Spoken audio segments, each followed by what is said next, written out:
This video is sponsored by Squarespace. Yes, it's true, and Adam Ragusa Pizza is soon to be commercially available here in Knoxville, Tennessee, and then, I don't know, who knows where it'll be next. But I'm going to take you on the journey with me. We're going to go through the whole process of setting up a pizza place together. And first I want to tell you about how it's happening. So here back in March of 2023, I did a video about donuts, and there I featured a donut shop here in Knoxville that I absolutely love called Status Dough.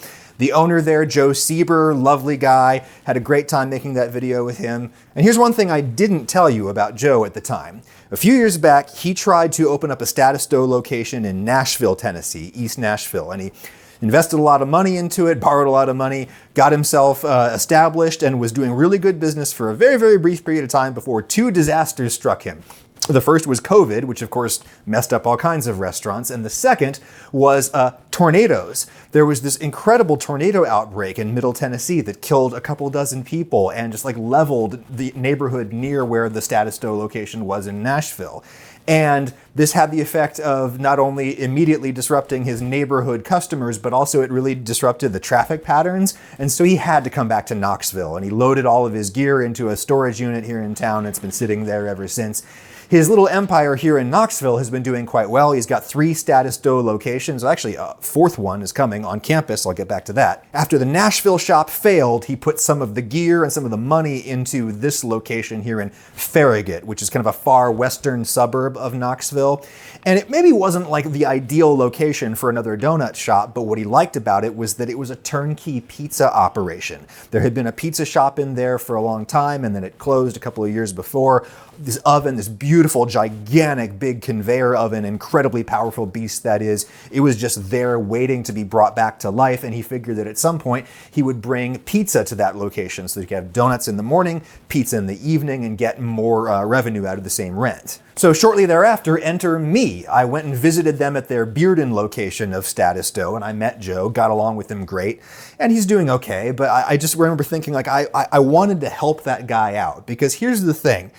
I am kind of a profiteer of plague, okay?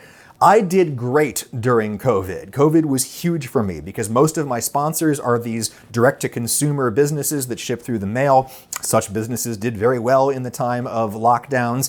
Plus, everybody and their mother was looking up recipes during COVID because they were cooking at home and they weren't going out to restaurants, and they just wanted some comfort. And my videos apparently provided that for a lot of people, and I feel good about that, but I feel bad that I flourished so much in a time that was just devastating for the entire restaurant industry. And I've always wanted to kind of find some way to give back in some small way to this industry that means so much to me and has done so much for me. So a year went by, and then a few months ago, I got this text from Joe. He said, "Hey, I'm thinking about doing pizza out at the Farragut location. Do you want to help me?" And I thought, absolutely, for all the reasons that I just said. Also, I was thinking that me and Joe could really do a good pizza together. We both really love pizza, and we have similar outlooks on how products should be. What we both really, really like is like elevated basics, which is what he's doing with his donut shop. It's not anything fancy or novel. It's just like the very, very best version of a simple basic thing that everyone wants, like a perfect t-shirt, not with any kind of crazy logo or weird design features, just a perfect soft t-shirt that just fits you exactly right. I think that we both want to do that with pizza. This, of course, raises a really delicate question, which is, what is the basic pizza? That's something that people disagree about very much. So kind of a philosophical value that I have that overrides all of this is that I tend to think that with food and indeed in life, we should all just do what we are best suited to do in our particular position, with our particular talents, with what we have at hand.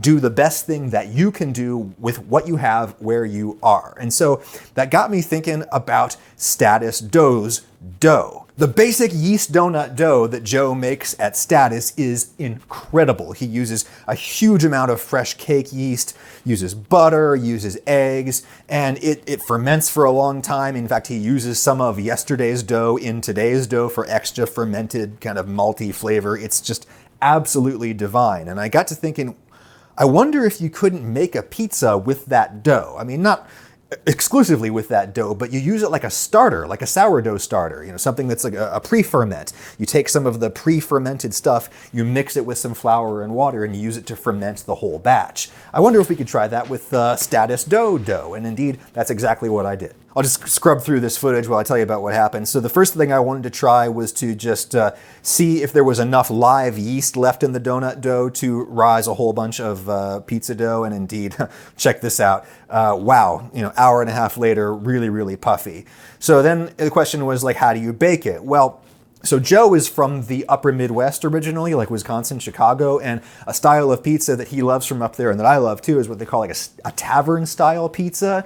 It's a little bit thicker than like a New York style pizza, but it's not nearly as thick as like a Chicago deep dish. And so I figured we'd try that. It's kind of like a Detroit style pizza, but with the sauce underneath instead of on top. And so I figured I would do that in my Detroit style pan, and this dough is just supple and beautiful, and ignore the terrible sliced deli cheese. I was just testing the dough. So for the other ingredients, I was just kind of clearing out the fridge of whatever junk I didn't need anymore. And so I went ahead and I baked that and got it out of the pan and cut it up, and look at the internal structure. It's so spongy in a way that is unusual for pizza because our dough is much higher fat and it's got the eggs, and so it's a little bit cake-like, but not excessively so. There's no sugar in that donut dough. All of the sweetness in Joe's yeast donuts comes from the glaze, which is something that I like about them. Heterogeneity. So this very first experiment was not perfect, but I thought it was very, very promising. It still very much felt like pizza dough. Nice stretch, nice chew. I tried some other experiments. I tried par baking the dough, both with sauce and without sauce. You might need to do that for a thicker style pizza to make sure that the dough is cooked all the way through. Really did not like the result, because I think when you partially or thoroughly bake the dough before you top it with cheese and everything, it really ends up tasting like bread with cheese and stuff on top instead of pizza. When you bake everything raw at the same time, everything kind of merges into this new substance that we call pizza. Oh, the alchemy of deliciousness. Yeah, look at the bottom there. That sort of fluffy internal texture is really apparent, and yet I'm getting some crispiness too, even in a home oven. Now, it was all going so well that I thought to myself, what if I tried it 100% donut dough, like solid donut dough? And I baked that up, and I enjoyed that a little bit more than I would care to admit, but it was definitely a little bit much in terms of richness. And it was kind of really becoming almost gummy in its sponginess. Not a good thing. So I knocked it back down to 50% donut dough. I thought I would try that. Honestly, that was pretty darn good, but again, maybe still a little bit too much. So the next day I worked on this. I got some more donut dough from Joe, and I thought, all right, I need to really systematically test everything here. So I tested it at like 10% donut dough, 15% donut dough, 20, 25, 30, etc. I tested things like adding extra yeast to see if that would do anything. It didn't, and therefore there was no point to it. I tried adding salt or not adding salt. To my surprise, I found that when I bake the dough without salt, it doesn't have enough flavor, obviously, but I really preferred the texture, just much smoother, almost pillowy in the center, and then kind of smoother and crispier on the crisp outside. Really preferred it without salt. And so, and lots of pizza places put basically no salt into their dough. They just rely on the saltiness of the other ingredients to kind of fill out the picture, as it were. Heterogeneity. We decided we're going to do that. So I did all of these tests with like 3 different strips of dough inside each pan so that I could just kind of waste less as I was doing these bakes. I also did a deep dish version with 100% donut dough just to see what Joe would think of that, because Joe came over that night, and wow, he really did not like the 100% donut dough one. He just thought that it was gummy and gross, and you can see him trying to be polite about it there. Then when I brought out the ones that were like 15%, 20% donut dough, he started to get excited, but he still didn't totally love it, and I could see just a teeny little bit of, not regret on his face, but like concern that he might have gotten in bed with the wrong fella. So another day of test bakes, and for this I brought out my stand mixer. Even though I never use my stand mixer anymore, it's just closer to what we're going to use in the restaurant, and so I thought that that was a logical thing to use. And I also tested things like, do I want to mix the flour and the water and the donut dough all together, or do I want to mix the flour and the water together first and then the donut dough? The latter definitely worked better, because when you have a dough that has as much fat as the donut dough has, the fat can actually get in between the wheat proteins and inhibit gluten formation, and so it wasn't as chewy. So I definitely found works is to mix the water and the flour first until it's nice and smooth, and then you mix in the donut dough. And it's actually fun to not mix the donut dough in entirely, leave it a little bit not homogenized, and then what you get is like a little bit of a laminated or kind of peel back flaky effect in the finished product, you'll see. I decided to bake on my pizza screens because what we've got at the restaurant is a conveyor oven, and in a conveyor oven, you really need to bake on something with holes underneath it. You need perforations to let heat come up from below, and because as you could tell, I needed to like earn Joe's trust, I put some work into the other components of the pizza this time so the whole thing tasted good and not just the dough. dough. I oiled the dough. I actually put some salt directly onto it,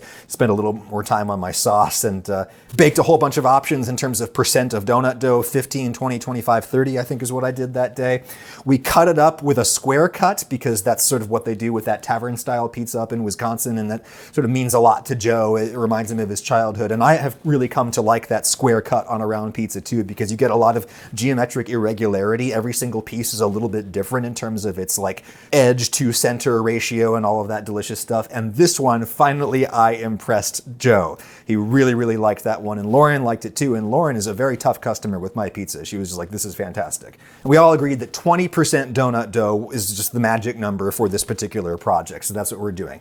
This pizza here, I wouldn't call it our prototype, but it's like our prototype. Look at its interior texture. Look at that kind of slight flakiness. Oh man, this is like not something I've ever had before, and yet also familiar. But here's the thing, until you bake your recipe in the actual oven that you're going to be using to serve the public, you know nothing, because ovens vary so much and pizza is incredibly sensitive to just tiny variations in heat transfer and temperature and stuff like that. So in the next video showing you this process of opening up a pizza place, we're going to talk about how we started to develop the recipe for the restaurant specifically, for that oven and for Joe's ingredient supplier. We're going to talk about picking tomatoes and stuff like that, refining our sauce, and take you a little bit inside the business, getting the equipment loaded in, maybe even a little bit inside the financials.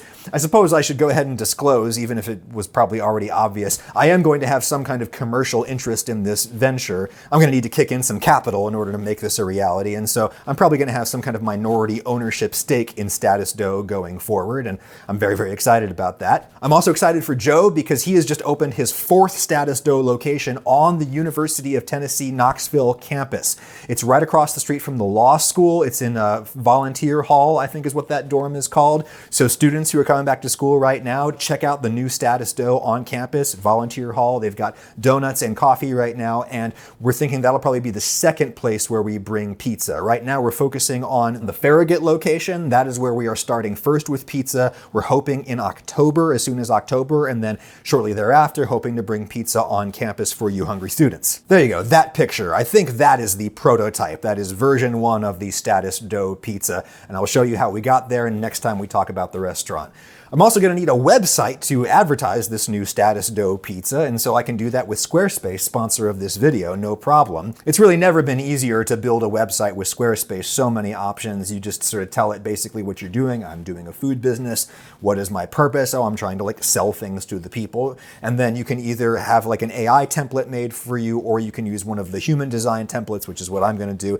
But at this point, it's so easy to edit the templates that you can just start with anything and then go from there. Or you can build your own template. Let's see, what do we like? Oh, that barbecue one is different. I like that. Okay, we'll go in there, and then we just swap out the picture. They've got stock art built right into Squarespace now, so you don't have to have your own photos. I just have my own photo.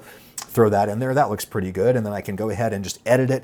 I don't know about you, but I find with phone photos, this is just a phone photos often are just kind of a little bit too sharp, just a little bit too crispy. And so I actually like to use this blur function just a little bit to soften it. It's flattering for food anyway. Go ahead and edit the text there. Status pizza. Oh, that's starting to make it feel real. And then I can make it look like my own by just globally editing the color palette like that. Man, that happened in a flash. And then you can independently edit the desktop version and the mobile version. Let's see how this looks in mobile. Oh, that looks pretty good. Oh, I need to edit this text down here, no problem. And again, it's all grid-like now. You can just drag elements around really, really easy. Plus, of course, Squarespace handles all of the like back-end stuff for handling credit card transactions and mailing lists. It's all inclusive. It's everything you could possibly need to run and or advertise a business on the internet. Since I'm trying to help my very deserving buddy build up a new business, I'm going to need a little bit more cash for that. So save yourself some cash, and also do a favor for your old buddy Goose. When you go to Squarespace, go to squarespace.com/Ragusia, and or just enter the promo code Ragusia at checkout, and you will save 10% off of your first purchase of a website or domain name registration. Save 10% with my code Ragusia, but when you want to just start playing around with a website, you can do that for free right now. Thank you, Squarespace. And thank you to Status Dough. I absolutely love your donuts. Thank you, Joe. I love you, buddy. And I think that we're going to make some really, really delicious pizza together. Thank you for the opportunity. Thanks for taking a risk on me.